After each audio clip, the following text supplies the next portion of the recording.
Salut, c'est Nicolas. Dis, si je te demande de diviser 6 par 2, tu vas y arriver facilement et tu vas me dire que ça fait 3. Par contre, si je te demande de diviser 6 par 3 cinquièmes, là, ça va être un peu plus compliqué.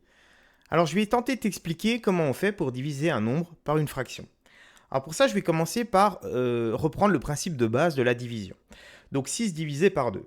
Donc ici, j'ai représenté 6 unités qui sous la forme de rectangle, et puis je le divise par 2 unités. Alors concrètement, qu'est-ce que ça veut dire? Ça veut dire que je recherche le nombre de fois où je vais pouvoir mettre 2 dans mes 6 unités.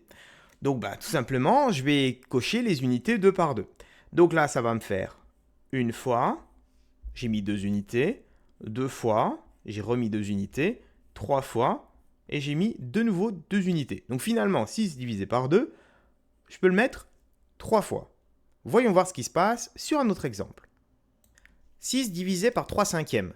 Alors j'ai représenté mes 6 unités, comme dans l'exemple d'avant, sauf que cette fois je les ai découpées en cinquièmes. Pourquoi? Parce qu'en fait ici, 6 divisé par 3 cinquièmes, ça va revenir à chercher combien de fois je peux mettre 3 cinquièmes dans 6. Donc il me faut des cinquièmes. Alors je vais commencer à compter. Donc ici je vais cocher mes cinquièmes 3 par 3. Je vais commencer par les 3 premiers, ici. Puis ensuite, je vais continuer, je vais en remettre 3. Donc là, j'en ai 2, il m'en faut encore un, etc., etc. Alors j'ai continué à colorier en faisant 3 cinquièmes par 3 cinquièmes et en alternant les couleurs rouge et verte. Donc si on compte combien de fois 3 cinquièmes, je peux le mettre dans 6. Je l'ai une fois, deux fois, 3 fois, 4 fois, 5 fois, 6, 7, 8, 9, 10 fois. Donc finalement, 6 divisé par 3 cinquièmes, ça fait 10. Alors tu te doutes bien qu'on ne va pas faire systématiquement des dessins pour savoir combien ça fait. Pour ça, il faut trouver une solution mathématique. Alors, réfléchissons ensemble comment on a fait pour trouver combien il y avait 3 cinquièmes dans 6.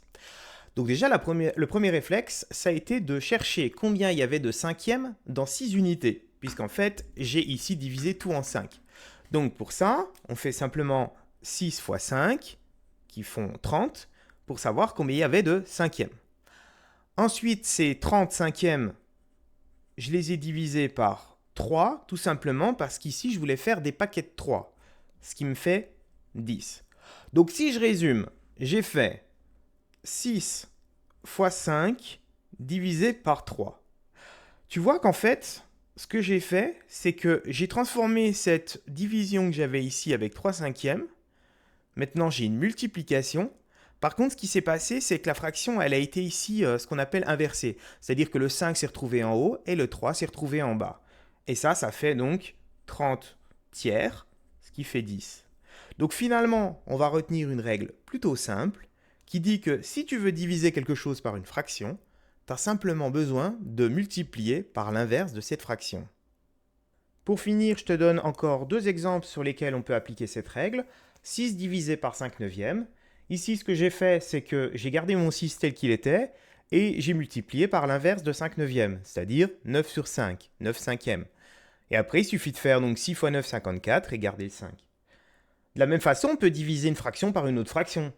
Donc la première fraction n'y touche pas, 5 tiers, ça reste 5 tiers. Par contre, comme je divise par 7 huitièmes, je vais multiplier cette fois par son inverse, 8 septièmes.